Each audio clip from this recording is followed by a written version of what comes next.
My name's Mick Napier, and I want to speak to you on behalf of the Scottish Palestine Solidarity Campaign about a terrible situation that's possible in Glasgow on March the 17th.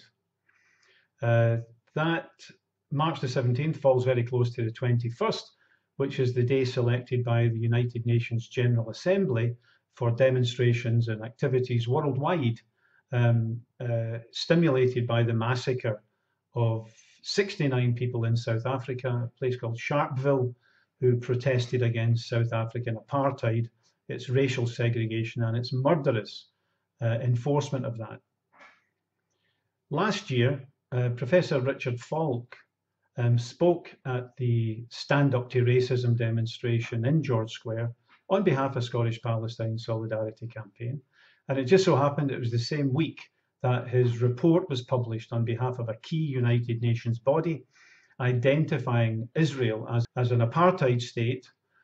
Ronnie Kasrils has spoken for us in Scotland in the past, an ex-minister in the South African government, a veteran of the liberation struggle in South Africa, himself Jewish, who said that any visit to Israel or Palestine reveals a system much, much, much worse than the hideous system that disfigured South Africa for so long. Desmond Tutu said that compared to what the Palestinians are going through, the long and brutal struggle in South Africa against apartheid was what he called a picnic, which indicates the quantum leap from one apartheid system to an infinitely worse system. But now we hear that on a demonstration called to commemorate, stimulated by the struggle against apartheid, supporters of Israeli apartheid are being invited to march, are invited to fly their Israeli flags and carry banners. And this organization called COFIS, the Confederation of Friends of Israel in Scotland, exists specifically on behalf of the Israeli embassy to defend Israeli apartheid, to defend Jewish-only roads in the West Bank, separate legal systems for Jews and Palestinians, mass imprisonment of Palestinians, periodic massacres of tens and hundreds and sometimes thousands of Palestinians, and they are being invited to participate in a march which is supposed to oppose apartheid and oppose racism. It really is an awful scandal. It's an outrage. This is not a difference of opinion as to how to proceed between comrades in order to fight racism. This is an open invitation to a militantly racist body to participate in a demonstration which will bring together all those people across Scotland and the world who are determined to actively resist racism. We were really delighted a few years ago when the Israeli embassy was quoted, an official was quoted in Haaretz newspaper in Israel to say that every visit to Scotland was like a visit to enemy territory because of the successes in building the BDS campaign, the Palestinian-led boycott, divestment and sanctions movement.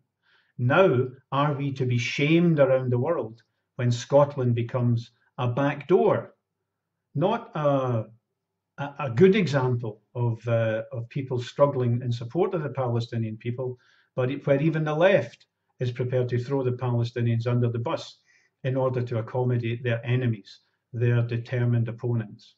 In fact, it's impossible, it's inconceivable that we should march in Glasgow with an Israeli flag on the demonstration, with a banner of a militantly pro-apartheid and pro-massacre organisation on the demonstration, while our friends and comrades are groaning by the thousand inside the Israeli gulag. What do we say to Ahid Tamimi, who's still detained for slapping a heavily armed Israeli soldier while we march in Glasgow behind an Israeli flag? It is impossible, and it will stain the reputation of Scotland around the world and undo much of the good work that was done by others in order to build a reputation as a hotspot for BDS. This cannot be, that we ask Palestinians and Scottish Lebanese to march in a demonstration with the same people who are daily threatening to massacre large numbers of Lebanese unless they cease resisting Israeli attacks and encroachment. Palestinians threatened with massacre, threatened with genocidal violence by ministers in the government whose banner will be allowed to fly in an anti-racism demonstration in Scotland. And I think we have to make the point here. This is not just our Scottish demonstration. This is part of an international demonstration inaugurated by the United Nations General Assembly to fight apartheid, to fight racism.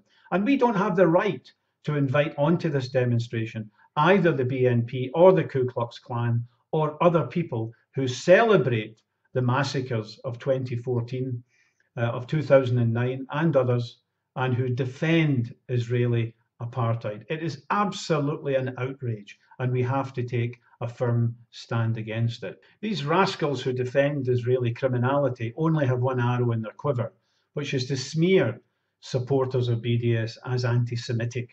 Richard Falk, who delivered the report last year, is himself Jewish.